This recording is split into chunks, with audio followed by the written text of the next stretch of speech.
Over the last few months, we've received a number of inquiries from boards and CEOs looking to hire senior level leadership for their organizations. These were inquiries regarding CEOs, the chief operating officers, general managers, those types of roles. Now, although they were in different industries, they shared something in common. They all needed to hire someone really quickly. In each of these cases, there was a high degree of urgency to recruit a new leader. These board chairs and CEOs were moving immediately into action, taking a production mentality approach to hiring. They wanted to see resumes quickly, they wanted interviews to occur rapidly, and candidates hired speedily. When I hear about this type of approach to hiring, I've come to recognize it as the emergency of urgency.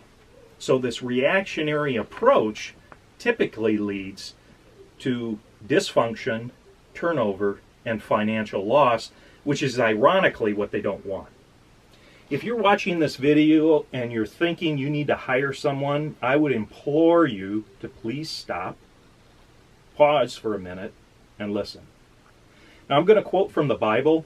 Whether you're a Christian like myself or not, if you believe that the Bible simply is a historical reference text, that's okay. But there's some great wisdom and moral guidance in the Bible that we can all appreciate regardless of our faith. I'm going to quote from the book of Haggai. That's towards the back of the Old Testament. And God is speaking through the prophet Haggai regarding the rebuilding of the temple in Jerusalem. It had been destroyed and was in need of rebuilding, perhaps like your business needs rebuilding, or a function of your business needs rebuilding. So here is what God said through Haggai, chapter 1, verses 5 through 7. He said, "Give careful thought to your ways.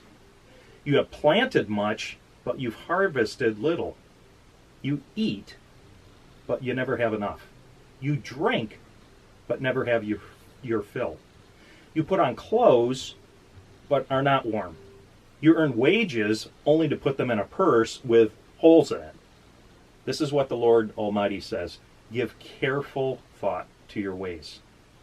Now, notice that the Lord said, give careful thought to your ways, not once, but twice, indicating how important it is to give thought to our ways, not only in our personal lives, but perhaps in business as well. So how do we give careful thought to our ways in hiring? The first thing that we need to do is we need to assess and understand the current state of our businesses. And sometimes that's really hard to do because we're so close to the trees.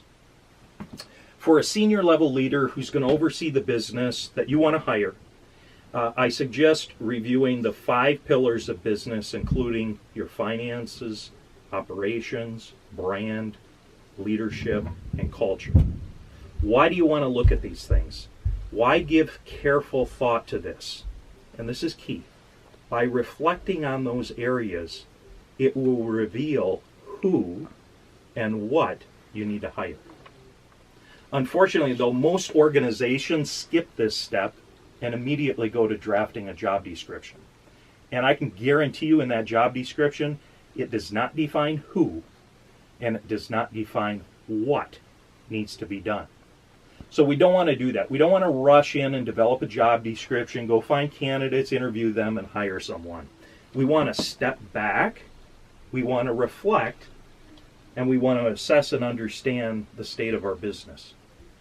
There's another verse that we can refer to in the Bible that was written by the wisest man who ever lived, King Solomon. He wrote this in Proverbs 27:23.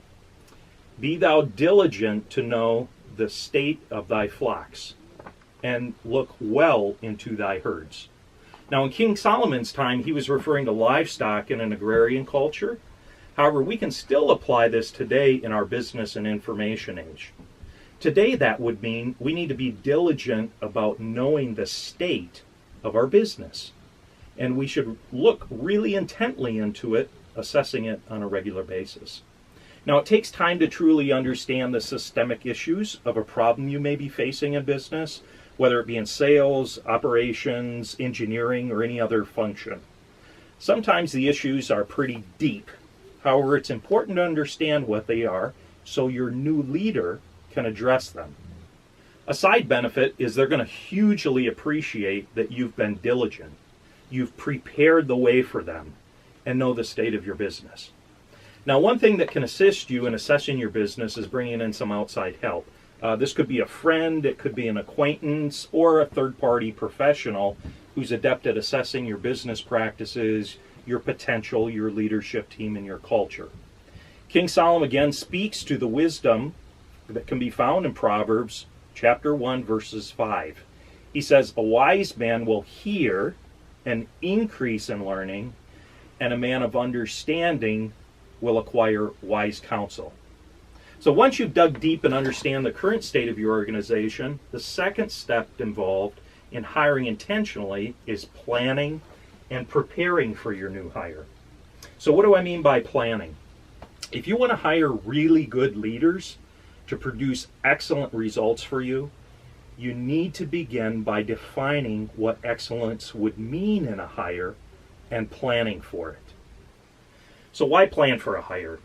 King Solomon in Proverbs 21:5 addresses this, where he says, "Good planning and hard work lead to prosperity, but hasty shortcuts lead to poverty."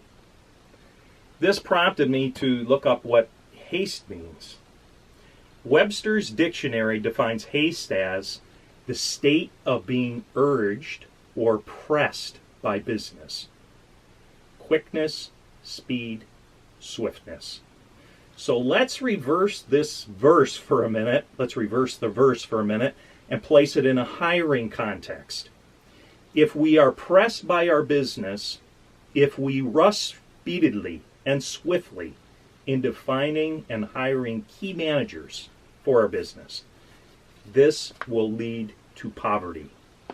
But if we plan, combined with hard work, we will prosper. Poverty equals being pressed by business, moving quickly with speed and swiftness. Prosperity, on the other hand, equals good planning and hard work.